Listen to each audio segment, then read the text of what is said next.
शरणं प्रपद्ये श्रीरामदूतं शरणं प्रपद्ये। सबसे पहले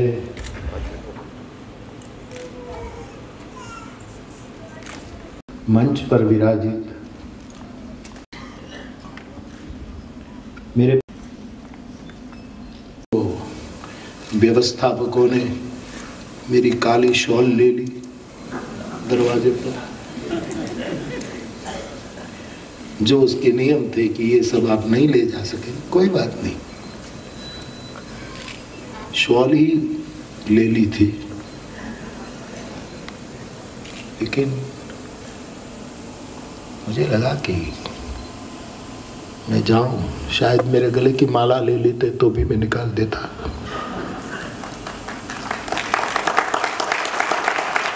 क्योंकि किसी बुद्ध पुरुष को सुनना हो तो अपनी शर्त पर नहीं सुना जाता, अपने आग्रहों के अधीन नहीं सुना जाता। और मैं गया, लेकिन मेरा दुर्भाग्य तो ना कहूं, लेकिन वो सीरीज, वो पूरी प्रवचन श्रृंखला अंग्रेजी में थी।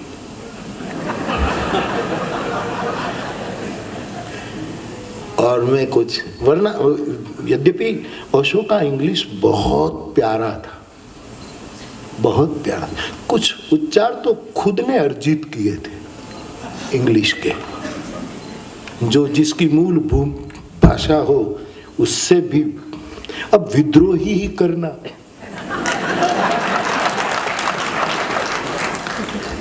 लेकिन मेरे से कोई ओशो के विद्रोह के बारे में कहते हैं, तब मैं एक साधु के नाते बहुत स्पष्ट अभिप्राय देता हूं कि विश्व में जिन लोगों ने विद्रोह किया है और ओशो ने जो विद्रोह किए, जैसे अभी दुष्यंत कुमार को याद किया कि सिर्फ हंगामा खड़ा करना मेरा मकसद नहीं, और ये दुष्यंत कुमार के शब्दों के माध्यम से सत्यवेदांत जी ने कहा कि ओशो जैसा हंगामा किसने खड़ा किया।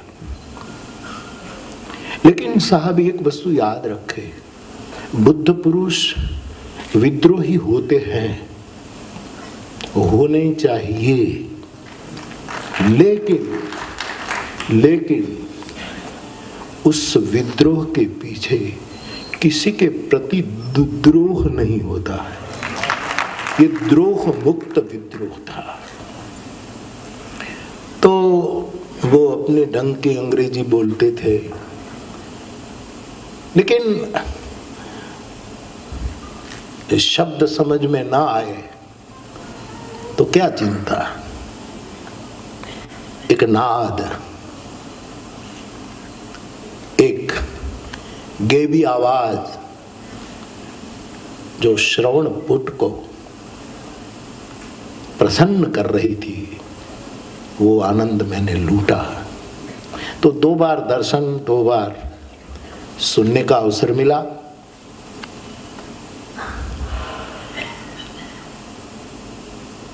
मुझे कुछ बातें आपके सामने जो रखनी है, जो मेरी जिम्मेवारी से है, वो ये है कि अशोक को पहली बार जब मैंने दर्शन किए शिवाजी पार्क में, तब वो सफेद वो धोती और ये उपवस्त्र ओढ़ते थे, और भी शायद खद्दर की पहनते थे। दूसरी बार जब पुणे में दर्शन किया, तब तो वो पूरा वो पहनते थे जो उसका वो था। लेकिन मेरी तलगा जरड़ी आंखों ने न कोई अहोभाव न कोई अधोभाव, इन दोनों से मुक्त होकर ओशो का जो अवलोकन किया, वो मैं आपके साथ शेयर करना चाहता हूं। मुझे पहले तो ये लगा कि आदमी है तो पंच भौतिक शरीरधारी, निशान होगा। हम सब पंच भौतिक शरीर के पुतले हैं। मुराद नामक एक कवि की कुछ पंक्तियां हैं कि खुदा है खरादी परमात्मा, खुदा है खरादी अक्ल उसमें ज्यादी, वो आदि अनादि का कर्ता कहाया, पवन आग सुपानी सुमिट्टी मिलानी, तुम की निशानी से आदम बनाया। एक इंसान पांच भौतिक होता है। हमारे मानस में भी लिखा है, छित जल पावक गगन समीरा, पंच रचित अति अधम शरीरा। लेकिन मेरी तलगाजरड़ी आंखों ने सालों पहले साहब जो अवलोकन किया वो मैं पेश करूं तो मुझे पहले ये लगा सत्यवेदांत जी कि ये आदमी पंचभूत का पुतला तो है ही, लेकिन उसका एक्सरे लिया जाए तो मुझे लगा कि ये आदमी पांच वस्तु से बना है। आप सहमत हो न हो उसकी मैं कोई चिंता भी नहीं करने वाला, 40 मिनट बोलकर निकल जाने वाला हूं।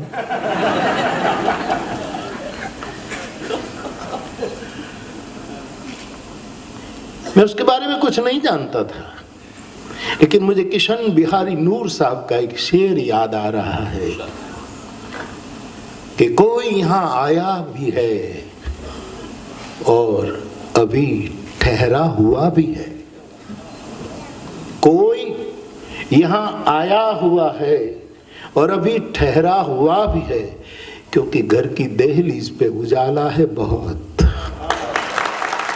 इस विश्व के उम्रे पर, इस विश्व की चौखट पर बहुत उजाला है, इसलिए कहना चाहिए कि कोई आया है और गया नहीं, पास हुआ है। एक पृथ्वी नामक ग्रह से पास, ओशो नेवर बोर्न। अंग्रेजी खोटू पड़त माफ कर दो। हाँ, યુનિવર્સિટીમાં બોલવાનું છે સાહેબ, અને એ પણ મેટ્રિકમાં 3 વખત નાપાસ થયેલા માણસે બોલવાનું છે। अभी सत्यवेदांत जी कह रहे हैं कि ये एक कलयुग नहीं है, ये बहुत अच्छा युग है, लेकिन 3 बार मैट्रिक में फेल हो ऐसे आदमी को यूनिवर्सिटी बुलाए तो इससे बड़ा कलयुग कौन हो सकता है। लेकिन मैं 100% सहमत हूं कि रामचरितमानस में 500, 450, 500 साल पहले ऑलरेडी गोस्वामी जी ने लिखा है कि कलयुग सम युग आन नहीं, कलयुग के समान कोई दूसरा ऐसा युग नहीं है जो नर कर विश्वास। अभी तो कलयुग केवल कली है, पूरा खिला कहां है। ओशो ने उसको सींचा है। ओशो की आंतरिक ऊर्जा और बहिर उजास के कारण ये कली विकसित हुई है और अभी और विकसित होने वाली है। तो कलयुग को बुरा मत कहे, वो अभी कली है, खुल रही है। टैगोर की बोली में गुलाब की फूल की एक एक पंखुड़ी खुल जाए, पूर्ण रूपेण खुल जाए, उसी को कहते हैं निर्वाण। तो Osho never born never die.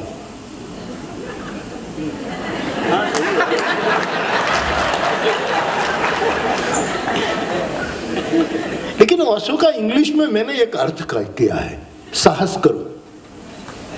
Osho के बारे में कहा जाता है कि जिस पर अस्तित्व ने फूल बरसाए हैं, ओशो वो भाषा का बहुत पुरातन अथवा तो वो शब्द है, ऐसा जो मैंने पढ़ा है, सुना है ओशो। लेकिन मुरारी बापू को अपनी जिम्मेवारी से ओशो शब्द का यदि अर्थ करना है, ओशो शब्द ब्रह्म का यदि अर्थ करना है, नॉट शब्द, नॉट वर्ड ओनली, बट अंग्रेजी आवश्य थोड़ा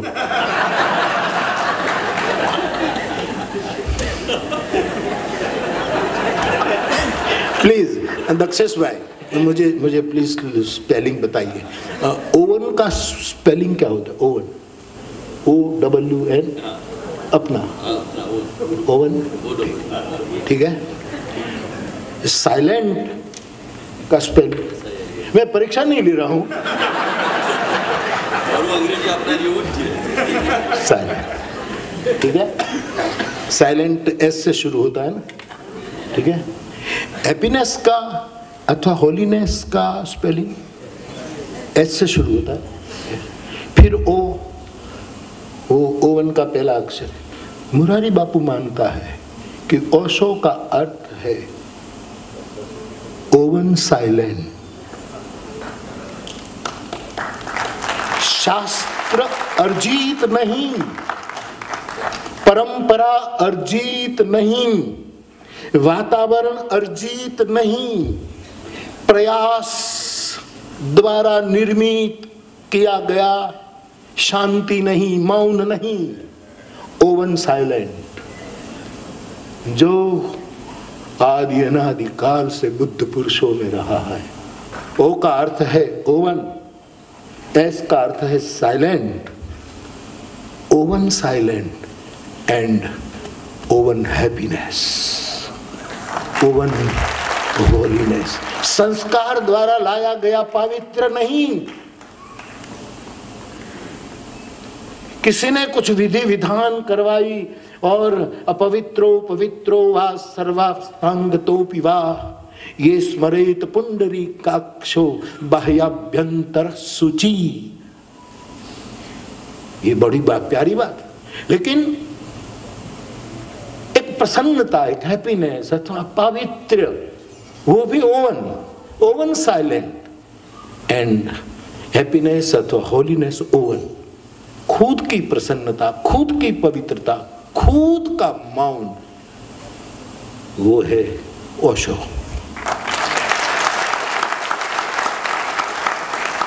सुरेश दलाल એવું કહેતા કે કોઈ પણ વક્તાએ પોતાના પ્રવચનમાં 2-3 અંગ્રેજી શબ્દો વચ્ચે વચ્ચે બોલવા, જેથી કરીને સભાગૃહમાં બેઠેલાને લાગે કે માણસ ભણેલો ગણેલો લાગે।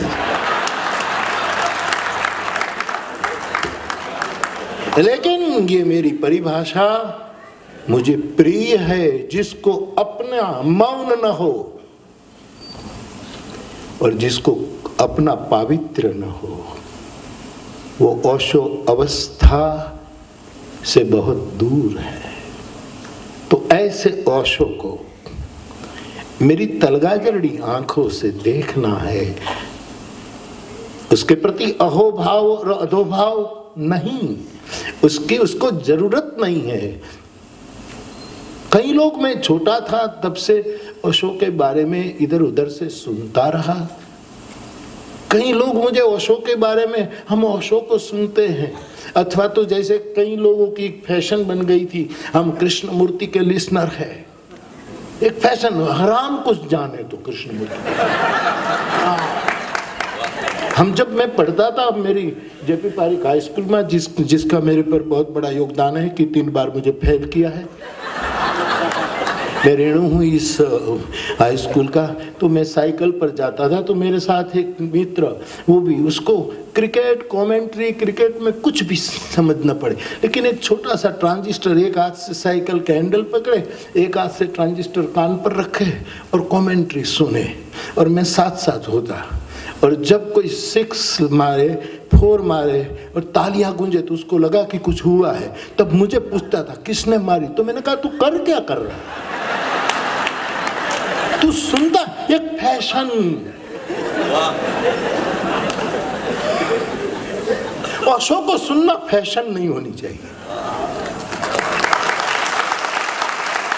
मुझे कहने दो, ओशो को फैशन से सुनना ओशो परम तत्व का अपमान है। ओशो को स्वभाव से सुनो, और स्वभाव जितना आत्मा के निकट होता है, इतना न मन है, न बुद्धि है, न चित्त है, न अहंकार है। स्वभाव ही आत्मा के बिल्कुल निकट ज्यादा से ज्यादा परिचय करा सकता है।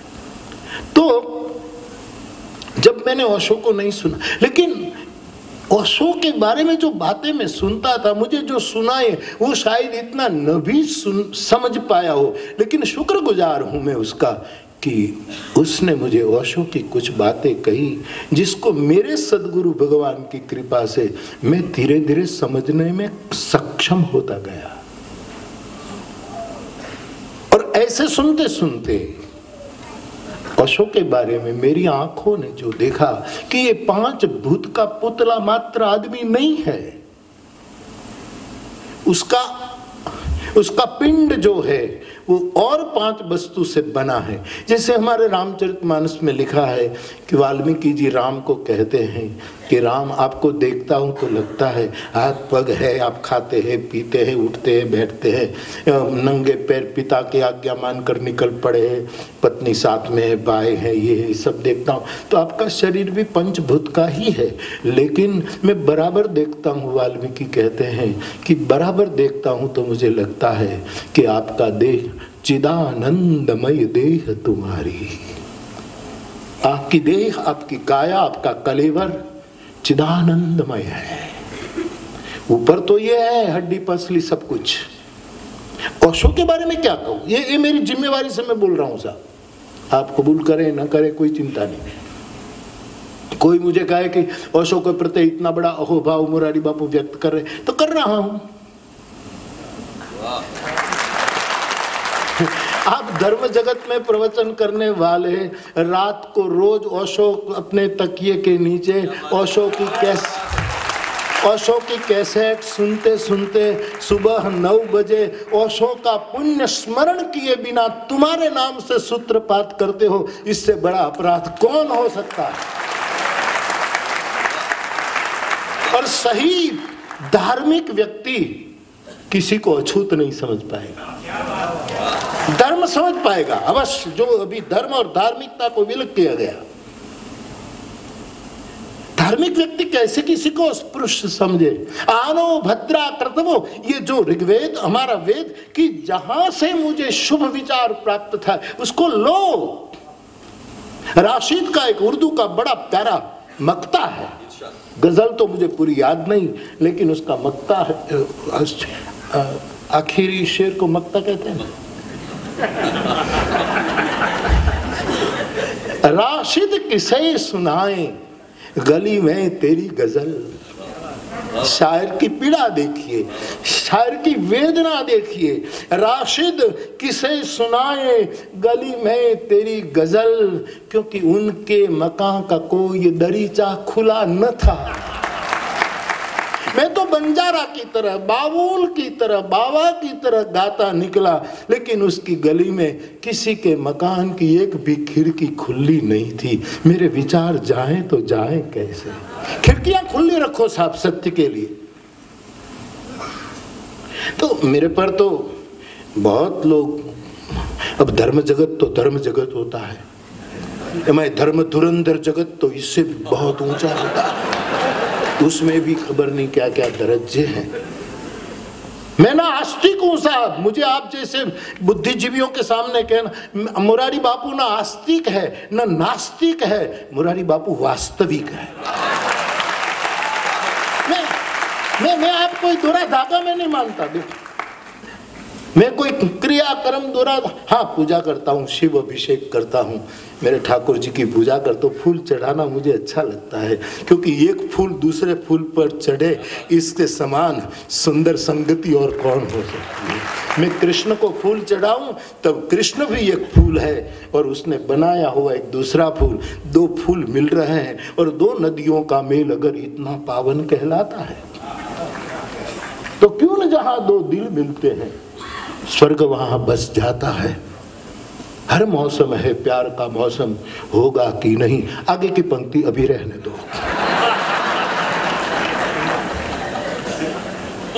मुझे तो कोई परहेज नहीं, मैं फिल्म का गीत गा लेता हूं मेरी चौपाइयों के साथ। मेरे लिए हर वस्तु चौपाई है।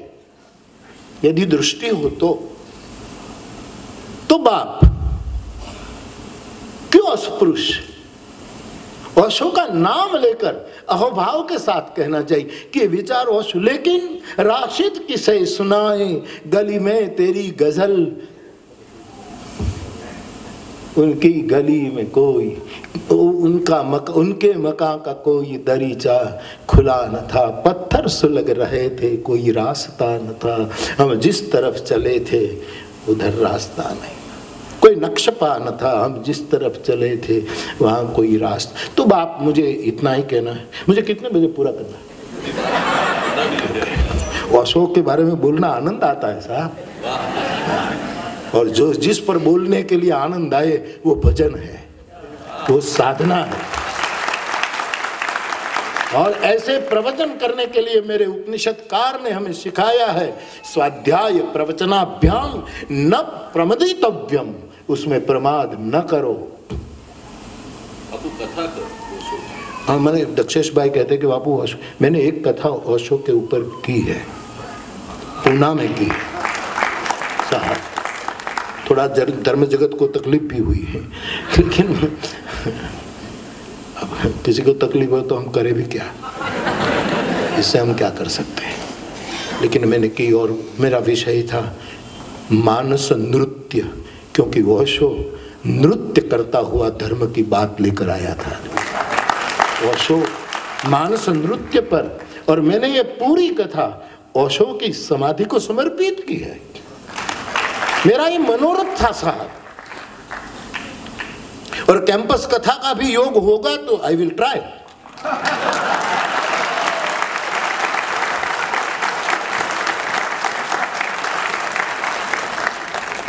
क्योंकि युवाओं के पास जो वस्तु नहीं पहुंचाई जाएगी तो बूढ़े बुजुर्ग सब वंदनीय है, मार्गदर्शक है। यस, मार्गदर्शक है, निशंक। हमारे रामायण में जामवंत आम नाखी देवा जेवो नहीं, मार्गदर्शक है, लेकिन जरूरत है अंगद और हनुमान की, और उसको मार्गदर्शक देने वाले समाज के प्रौढ़ और प्रज्ञावान जामवंतों की। और एक वस्तु याद रखना, उम्र का हिसाब और होता है, बाकी बुद्ध पुरुष कभी बूढ़ा नहीं होता। और जो बूढ़ा होने का अधिकार ही नहीं है बुद्ध पुरुष को, सदगुरु को वृद्ध होने का अधिकार। इसलिए शंकर शिव को हमने कभी वृद्ध नहीं दी, चित्रा न राम को, कृष्ण को। ओशो ने भी उस पर अपना वक्तव्य दिया है। तो शुभ विचार जहां से मिले लेना चाहिए। तकिए के नीचे कैसेट डालकर सुनना, फिर अपने प्रवचनों में वही विचारों डालना बिना नाम लिए, ये तो प्रज्ञा अपराध है। तुकाराम ने एक शब्द यूज किया था, प्रज्ञा अपराध।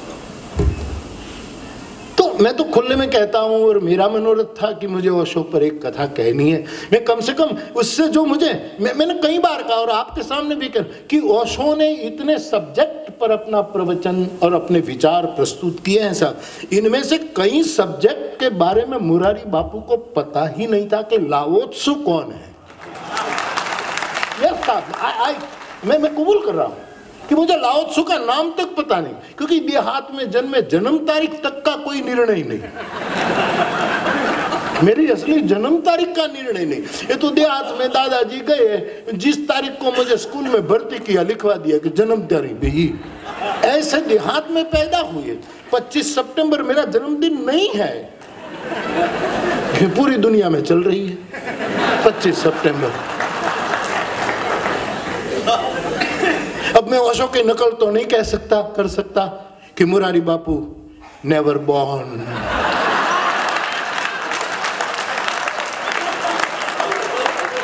बाकी यहाँ सब अजर अमर है, ना अकेले ओशो है। ईश्वर अंश जीव अविनाशी, चेतन अमल सहज सुख राशि, ममैवांशो जीव लोके जीव भूत सनातन। योगेश्वर कृष्ण। तो जन्म तक का कोई ठिकाना नहीं है यार। ये तो मेरी माँ ने मुझे कहा, मैं माँ को पूछा कि माँ ये जन्मदिन मेरी 25 सितंबर है। बोले नहीं बेटा, ये तो तेरे पिताजी गए तो उसी दिन ये तारीख होगी। मेरी माँ को तारीख में खबर नहीं पड़ती थी कि तारीख चीज क्या है। तो मैंने पूछा माँ मेरे लिए तो बता दे कि मेरा जन्म। तो कि बेटा तेरा जन्म हुआ वो रात्रि का समय था और ये महाशिवरात्रि थी। मूल तो ये है। तो मेरे कहने का मतलब आपके सामने ये है बाप कि प्रज्ञा अपराध जहां से शुभ मिला है, और इसमें शर्माने की जरूरत क्या है? ओशो से बातें मिली तो मुझे पता नहीं था लाओ त्सु कौन।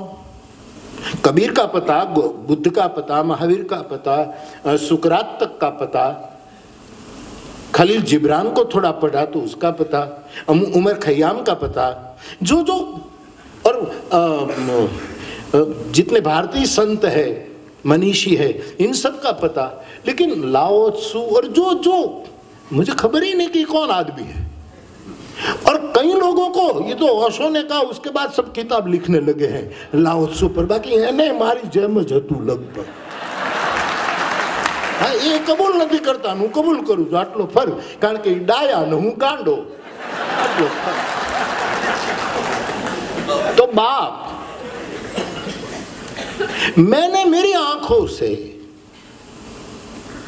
आज मेरी आंख 70 साल की है, मैंने 20 साल की मेरी आंख थी तब जो मूल्यांकन किया है, वो कहना चाहता हूं कि ओशो का पिंड मुझे 5 त से बना हुआ दिखा।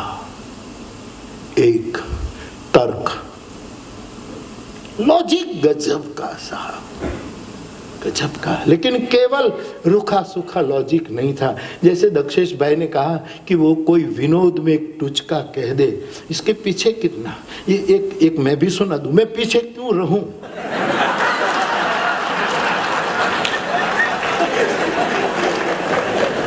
एक विदेश की हीरोइन, विदेश की, એને बॉलीवुड कहवाय कि बॉलीवुड, ये हजी मैंने खबर नहीं। मैंने एक बार पूछा किसी को कि बॉलीवुड ने बॉलीवुड क्या है। गुजराती की मुझे खबर है, गुजराती फिल्म હોય ને એને બધા ઢોલીવુડ કહે, એમાં ઢોલ આવે જ તે, એટલે બધાને ઢોલીવુડ કે હુડ કે, એટલે મને ખબર, બાકી बॉलीवुड खबर नहीं। लेकिन विदेश की एक महिला 8 बार शादी की, फिर 9वीं बार शादी करने गई, नहीं तो वो पादरी था ना, वो शादी के मंत्र खोदने के लिए किताब खोल रहा था, देर हो रही थी, तो उस स्त्री ने कहा पेज नंबर 34 ओशो। गतानुगति हमने शास्त्रों के पेज खोले हैं साहब, आत्मा तो देखी ही नहीं हमने। तो मेरे कहने का मतलब तर्क जो था, उसका लॉजिक जो था, गजब का था साहब, गजब का। और केवल उसको तार्किक कहना ओशो का अपमान है। तर्क के साथ दूसरे उसके पिंड में मुरारी बापू ने जो देखा वो था तत्व, कि आदमी तत्व को पकड़ता था। तर्क, तत्व, तो तीसरा लम्हा, मोमेंट, पल, अथवा तो तक चुकी में जब वो तक, पर्टिकुलर, माफ कर जो अंग्रेजी, जो पल है, जो मोमेंट है, पल में जियो। गंगा सती समटियाळानी, हमारा गामडानी एक जागी हुई महिला, वो अपनी पानबाई से कहती है, यद्यपि शायद उसकी चेतना राजी होगी, लेकिन उसने एक भजन लिखा है, गाया है पानबाई के सामने, एक लिटी गाओ।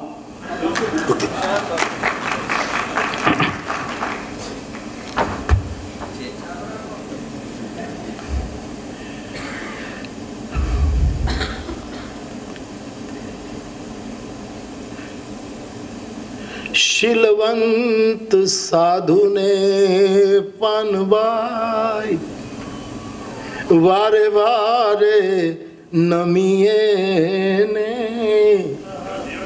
जना बदले नहीं वर्तमान।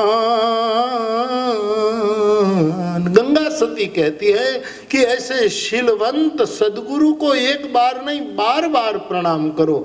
कौन शीलवंत साधु? कि जिसका वर्तमान न बदले। शब्द तो वर्तमान किताबों में छपा है, लेकिन मेरी चेतना ने गंगा सती से इजाजत ली कि माँ मैं इस मेरे लिए बदले नहीं वर्तमान के बदले में ये गाऊं कि जना बदले नहीं वर्तमान, जो कायम वर्तमान में जिए, पल में जीना, तक को साध लेना। इस आदमी ने जिस समय वो था शरीर से नहीं थे, अब दूसरे रूप में है, उसने तक, ये तक साधु नहीं था, फिर गलत अर्थ मत करना, तक साधु। और यीशु को यदि किसी त्यागी ने सुना हो तो कोई एक थप्पड़ मारे तो उसी की शिक्षा के अनुसार उसको दूसरा गाल धरना चाहिए, कि दूसरी भी लगा कि हमें ये लागना चाहिए कि भोग भी एक तपस्या है, तुम त्याग के मारे क्या जानो, क्या पंक्ति है, अद्भुत। परम भोग बड़ी तपस्या है। ओशो ने सामान्य स्तर के भोगों की बातें नहीं की साहब, ये परम भोग, परम को भोगो। हाँ, शुरुआत पहली सीढ़ी से करनी होती है, ये बात और है, लेकिन परम भोग तो ये तपस्या। तो तर्क, तत्व, पल, तक पकड़ना, तप, और पांचवा ओशो के विग्रह में मैंने जो देखा वो था तंत्र। साहब इतनी तंत्र साधना के प्रकार किसी बुद्ध पुरुष ने दिए थे तो इतना खोलकर हमारे सामने रखा है कि गोरख की तंत्र साधना, शैव तंत्र साधना आदि तंत्र। यद्यपि ओशो में तंत्र की भीषणता नहीं थी, लेकिन जानकारी तो गजब थी। जो उसने विध विध रुचि वालों को, किसी को इस साधना से परम को पाना है, उसी मार्ग से उनके लिए सभी गेट खोल दिए थे इस आदमी ने। तो इन 5 तकार से, अब आप कहेंगे ये आपने तो क्यों लगाड़ा? क्योंकि मैंने पहले कहा कि मेरा तलगा जरड़ी अवलोकन है, और तलगा जरड़ा नो तो હોય છે। મારે જો આવલું કમળનું ક અને ખટારાનું ખ બદલવાનું આવે ને તો એ ત આવે તો હું એમ જ કરી નાખું તલગા જરડાનો ત, એ તો આપણું પોતાનું સારું લાગે। અમારે ત્રાપજકર કવિ દાદાએ એક દોહો લખ્યો કે કબૂતર ઉડ્યું કચ્છથી મુંબઈ આવ્યું જોઈ, એને વાલું ન લાગ્યું કોઈ, વાગડ જેવું વિઠલા।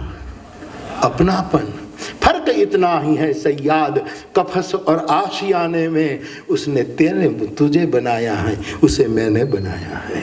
ये जो फर्क, तो 5 तकार से बना एक बुद्ध पुरुष वो ओशो है, ऐसा मैं मानता हूँ। कोई माने न माने, बाकी आखिर में इतना ही कहूँ कि इस आदमी ने आचार्य रजनीश के रूप में संसार में परिभ्रमण करके शिक्षा दी।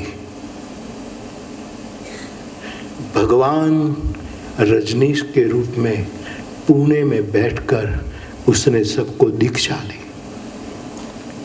आचार्य के रूप में परिव्राजक होकर उसने सबको शिक्षा दी। पुणे में बैठकर भगवान रजनीश के रूप में उसने दीक्षा दी, और साहब ओशो के रूप में पूरे विश्व को प्रेम की भिक्षा दी। यही मोरारी बापू का ओशो।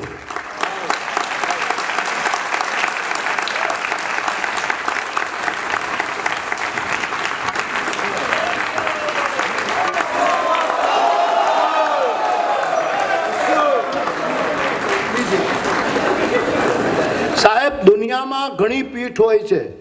ગામડામાં રહ્યા છે ને ખબર છે, એક ખડપીઠ હોય, એક દાણાપીઠ હોય। સાહિત્યકારોને જે એક એવોર્ડ મળે છે એ જ્ઞાનપીઠ હોય, એક વ્યાસપીઠ। તો વ્યાસ માની તો બહુ જ વ્યાપકતાનો અર્થ, પણ यही पीठों में एक नई पीठ जिसको ओशो पीठ कहते हैं।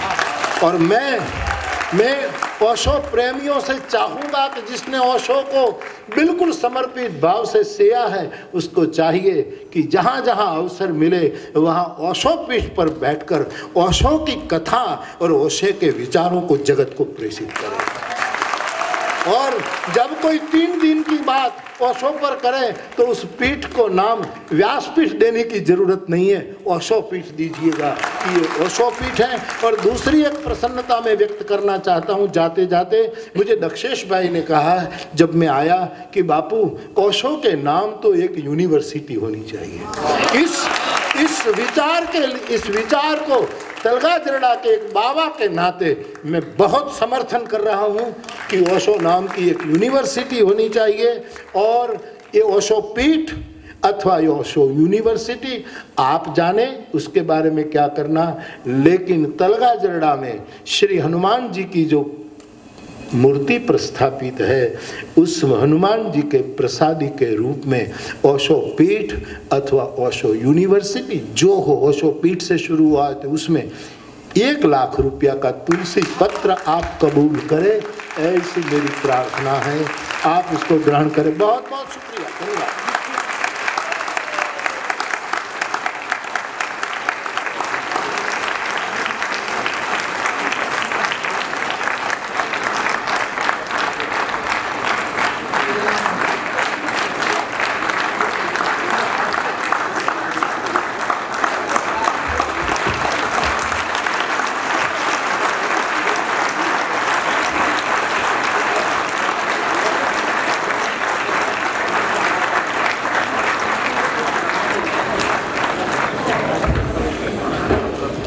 बुद्ध पुरुष के बारे में बोलना कितना आनंदपूर्ण और कितना प्रार्थनापूर्ण होता है वो आज हमने देखा। हम सब ओशो प्रेमी बहुत उत्सुक थे बापू को सुनने के लिए। और एक प्रेस कॉन्फ्रेंस में तो ठाकर साहब ने कहा था, आज भी बोले, एक बावो बीजा बाव विશે શું કહે છે મારે સાંભળવું છે। He was very much excited. एक बात मैं यहाँ कहना चाहूँगा कि हम ओशो प्रेमी, ओशो सन्यासी ने जिस नज़र से नहीं देखा, ऐसी नज़र से बापू ने देखा है।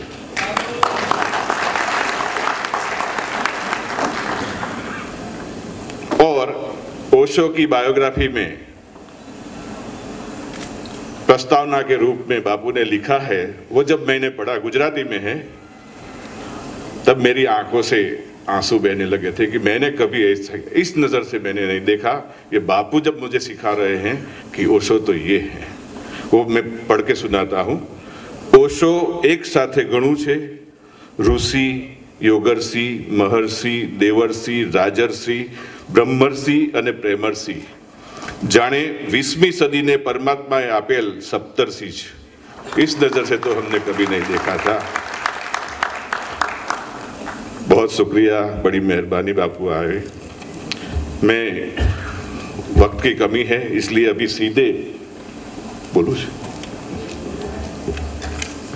आप સૌને વિનંતી છે, આપ આપના સ્થાને બિરાજમાન રહેશો। પૂજ્ય બાપુને 12 વાગે જવાનું છે, એ લોકો પણ ત્યાં બધા રાહ જોતા હોય। આપણો જે સાહિત્યનો કાર્યક્રમ છે, શબ્દ વિશે બાપુ બોલવાના છે, એ મોડા પડે છે એવું ન લાગે, એટલે આપણે એમને વિનંતી કરીએ કે આપ બેસજો। કાર્યક્રમ 15 મિનિટ સુધી 2 નાના વક્તવ્યો છે, આપ ન જાવ એવી મારી વિનંતી છે, પ્લીઝ।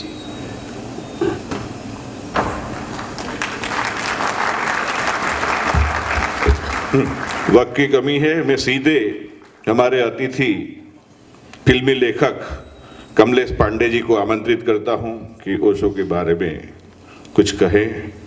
फिल्मी जगत तो बहुत जुड़ा है ओशो से। आइए। बहुत नाइंसाफ़ी है मुरारी बाबू के बाद मुझे।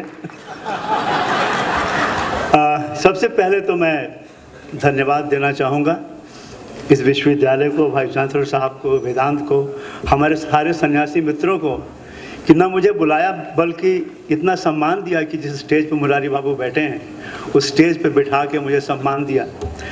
मेरे पास एक तो समय बहुत कम है इसलिए थोड़ी सी बातें। मेरा जो अपना जो संबंध रहा है ओशो से सन्यासी के रूप में, शुरू कैसे हुआ, 2-3 संस्मरण है, शायद आपको मज़ा आए। 1964 में मैं स्कूल में था, विद्यार्थी था, स्टूडेंट था, और मैं जबलपुर गया एक इम्तहान देने के लिए। तो मेरे एक मामा थे, उनके घर पे ठहरा, और वो ओशो के मित्र थे। वहाँ पे 2 किताबें मुझे मिली, एक थी क्रांतिवीर, एक थी पथ के प्रदीप।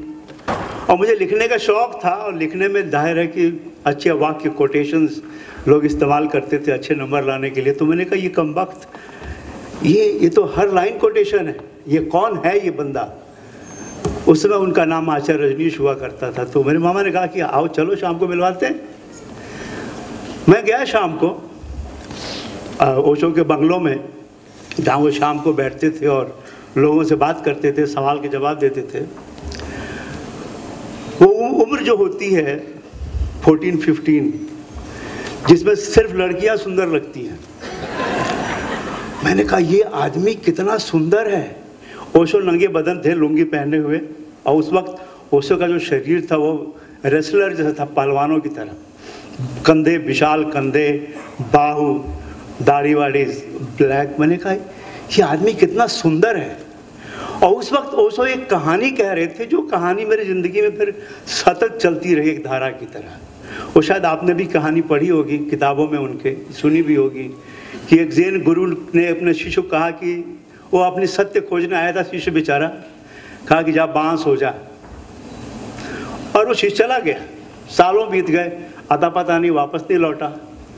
तो गुरु ने कहा कि लगता है वो सच में बांस हो गया है, जरा देखो कहाँ है। तो बाकी जो शिष्य थे खोजने गए और देखा कि वो बांसों के जंगल में खड़ा बांसों की तरह झूम रहा है। और मुझे तब जैन के बारे में कुछ पता नहीं था कि चीज़ क्या है, कौन गुरु होते हैं, कहाँ का धर्म है, मगर वो वाक्य जो मेरे अंदर बैठ गया कि भाई जा बांस हो जा। फिर मैं वापस आ गया, बम्बई आ गया पढ़ने के लिए। तब तक ओशो भी आ गए, 67-68 की बात है। और फिर मैं जाने लगा, और इत्तेफाक ये हुआ कि जहाँ मेरा ऑफिस था, अक्सर ओशो की सभाएं उसी के पास मैदान में होती थी, बॉम्बे में आज़ाद मैदान, क्रॉस मैदान। ओशो गीता पर बोल रहे थे एक समय, और मैं उन दिनों चप्पल वगैरह ज़्यादा पहना करता था। जहाँ बोल रहे थे मैदान में, उसके बगल में एक मोची की झोपड़ी थी, छोटी सी वो झोपड़ी थी मोची की।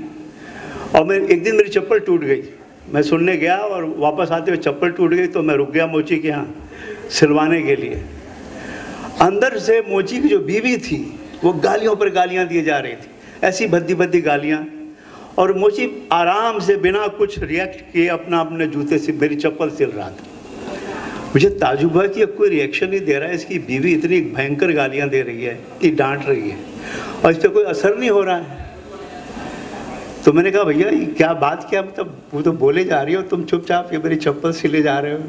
तो उसने जो कहा, क्योंकि वो भी ओशो को सुनता था, स्पीकर लगे थे, लाउड स्पीकर, उसने जो कहा, मैंने कमाल ये है कि मैं पढ़ा लिखा होकर मैं नहीं जो समझ सका, इस मोची ने समझ लिया।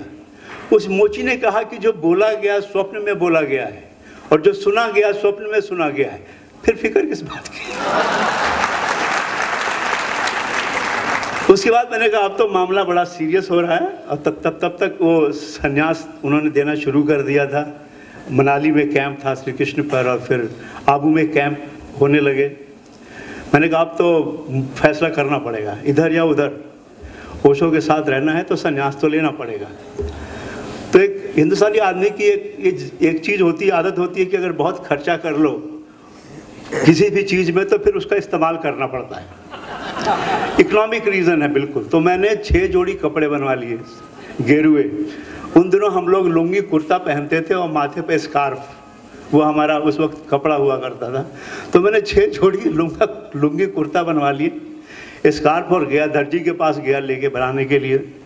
बेचारा दर्जी उदास हो गया कि क्या हो गया आपको, कोई हादसा हो गया, कोई अफेयर था, टूट गया लड़की से, या घर में बहुत डांट पड़ गई, क्या प्रॉब्लम क्या हो गई, आप ये संन्यास ले रहे हैं, दुनिया छोड़ के जा रहे हैं। मैंने कहा दुनिया छोड़ के नहीं जा रहा हूँ, मैं ऑफिस जा रहा हूँ। अच्छा हाँ, मैंने कहा हाँ, हमें तो हमारे गुरु ने बोला है ऑफिस जाओ, सिनेमा घर जाओ, कहीं भी जाओ, गिरे हुए कपड़े मारा तो रहनी चाहिए। शराब घर जाओ, वहाँ भी बैठो। तो फिर वो उसको भी उत्सुकता हुई, वो भी, मैं बेचारा मुसलमान था, वो भी सुनने लगा। बाद में उसने भी संन्यास लिया। मगर वो जो समय था, शायद आपके बहुत से लोगों के साथ पता नहीं होगा वो समय क्या था। अर्ली 70s का जो समय था, ओशो का सन्यासी होना बहुत खतरे का काम था। मुझे याद है हम लोग खिरगांव चौपाटी पे ध्यान करते थे सुबह सुबह, डायनामिक, सुबह 6 बजे। बहुत सारे आते थे सन्यासी हमारे। और एक संगठना है जो वहाँ है बम्बई में, सब लोग जानते होंगे, हिंदू संगठना है। वो लोग आके पत्थर मारते थे, हम पे पत्थर मारते थे। तो 1-2 दिन तो हमने बर्दाश्त किया, किसी तरह की ध्यान तो करना है।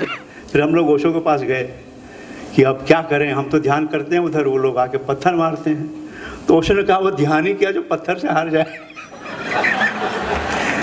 तुम लोग ध्यान करते रहो। वही बात हुई, हम लोग ध्यान करते रहे और एक दिन वो पत्थर बंद हो गए। बल्कि उसमें से कुछ लोग जो पत्थर मारने वाले थे, वो लोग उत्सुक हो गए, बाकायदा उन्होंने ओशो को सुनना शुरू किया। और उसके बाद जो एक यात्रा शुरू हुई ओशो के साथ, उसके बारे में कुछ कहना बड़ा मुश्किल है और कुछ कहे बिना रहा भी नहीं जाता। और जो मेरा अपना अनुभव रहा है ओशो के सन्यासी की तरह, भी 41-42 साल करीब हो गए, कि अब तो हाल ये है कि ओशो को खाता हूँ, ओशो को पीता हूँ, ओशो को ओढ़ता हूँ, ओशो को बिछाता हूँ, ओशो में सांस लेता हूँ, ओशो में सोता हूँ, ओशो में जागता हूँ। अब उसके सिवा कुछ बचा नहीं है।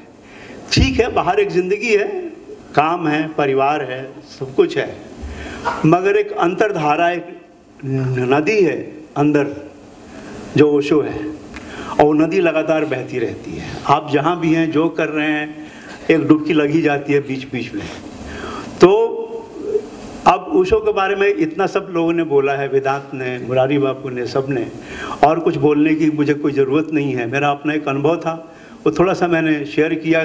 मतलब जहाँ तक खतरे की बातें बताऊँ आपको, बड़ी मज़ेदार घटना है। मैं ऑफिस में गया गिरो कपड़ा पहन के। मैंने ओशो कहा कि अब मैं सामना कैसे करूँगा, मेरे अमेरिकन कंपनी थी और सब अमेरिकन मेरे बॉसेस थे।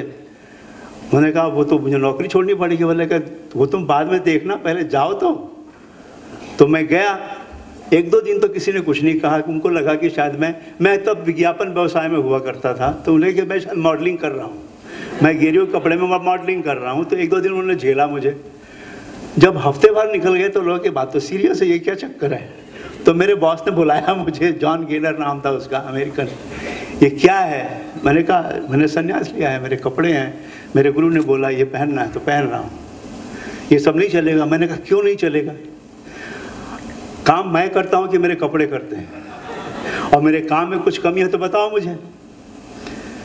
और जब मुझे आपके कपड़ों से इतराज़ नहीं तो आपको मेरे कपड़ों से क्यों इतराज़ होना चाहिए? मैं कुछ भी पहनूँ। और फिर उसने कुछ नहीं कहा। फिर मैं अपना वैसे ही काम करता रहा। रास्ते पे निकलना मुश्किल था हम लोगों को, क्योंकि रास्ते में लड़कियां छेड़ने लगती थी, मर्दों की तो बात छोड़ो। उस समय एक फिल्म आई थी मनोज कुमार की, सन्यासी या कुछ नाम था, उसमें बड़ा मशहूर गाना था, चल सन्यासी मंदिर में। तो मैं एक दिन आ रहा था तो 3 लड़कियां जा रही, तो उन्होंने गाना शुरू कर दिया, चल सन्यासी मंदिर में। मैंने कहा मैडम मैं तो मंदिर नहीं आता, मैं तो सिनेमा देखने जा रहा हूँ, आपको चलना हो तो आओ। तो वो बड़े, मतलब वो जो दिन थे वो हमारे लिए तो संघर्ष था, मुकाबला था, अपने घर के अंदर, अपने माँ बाप के खिलाफ, अपने परिवार के खिलाफ। सब लोग आग बबूला हो गए थे, वो एक आग थी। और इसीलिए ओशो ने कहा कि तो कपड़े को रंग दिए हैं, ये आग का रंग है, तुमको इस आग में उतरना है बदलने के लिए। और क्या बदलाव हुआ, कितना हुआ, वो तो अलग बात है, वो एक लंबी बात हो जाएगी। अभी अंत में सिर्फ यही कहना चाहूँगा कि शायद जल्दी ही वो समय आएगा इस मुल्क में कि हिंदुस्तान का इतिहास जो है लिखा जाएगा कि ओशो के पहले और ओशो के बाद। हिंदुस्तान को यह फैसला करना होगा कि ओशो के पहले हिंदुस्तान क्या था और ओशो के बाद क्या हुआ। धन्यवाद।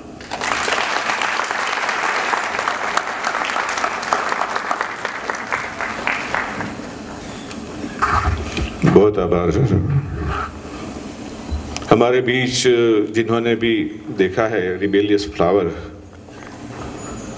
उनके फिल्म राइटर भी यहाँ उपस्थित थे। उनका स्वागत करने के लिए मैं स्वामी सुनील को आमंत्रित करता हूँ।